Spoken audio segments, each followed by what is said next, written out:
2024 लोकसभा चुनाव में जहां बीजेपी को बड़ा झटका लगा है, तो वहीं छोटे दल भी इसमें पीछे नहीं रहे हैं। उनकी भी सियासी जमीन खिसकती हुई और सिकुड़ती हुई दिखाई दी है, खास करके बीजेपी के सहयोगी दलों की।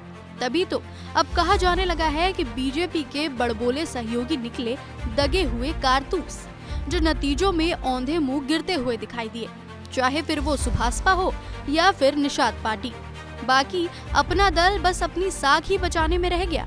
तो वहीं आरएलडी ने अपना सपना तो पूरा कर लिया, लेकिन बीजेपी के सपनों पर पानी फेर दिया। यानी कि आरएलडी बीजेपी के साथ तो आ गई थी, लेकिन पश्चिमी यूपी में बीजेपी की मदद नहीं कर पाई और अक्सर अपने बड़बोलेपन के लिए जाने जाने वाले नेता ओपी राजभर ने फिर से बीजेपी को निराशा के अलावा कुछ नहीं दिया है। न इनकी छड़ी का जादू घोषी उपचुनाव में चल पाया था, बावजूद बीजेपी ने उन्हें फिर से मौका दिया। यहाँ तक कि योगी सरकार में ओपी राजभर को मंत्री तक बना दिया और उनके बेटे अरविंद को घोषी से टिकट दिया गया। लेकिन ओपी राजभर हर परीक्षा में फेल साबित हुए, अपने बेटे तक को घोषी सीट से जिता नहीं पाए, जहां से वो अखिलेश तक को चैलेंज दे रहे थे। देखिए, अखिलेश जी अपरिपक्व नेता हैं, उनको जानकारी धरातल की तो है नहीं। जब धरातल की जानकारी होती तब वो कहते तो समझ में आता।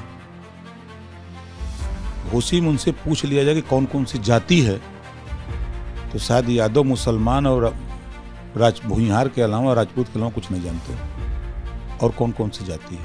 ओम प्रकाश राजभर किस गांव में कौन कौन सी जाति रहती है, किसको वोट दे रही है, एक एक गांव 2125 बूथ है, उनको तो ये भी नहीं पता होगा घोषी में कितने बूथ हैं। इसके अलावा योगी के मंत्री संजय निषाद के बेटे संत कबीर नगर से मैदान में थे, लेकिन अपनी सीट भी बचा नहीं सके।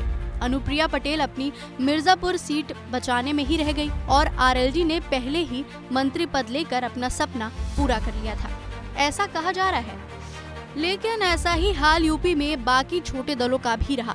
अखिलेश यादव के साथ गठबंधन में रही पल्लवी पटेल का, स्वामी प्रसाद मौर्य का, केशव देव मौर्य का, कुल मिलाकर सभी छोटे दलों का हाल बेहाल रहा। इस पटकनी के बाद अब किसकी क्या भूमिका रहती है, ये देखना काफी दिलचस्प होगा।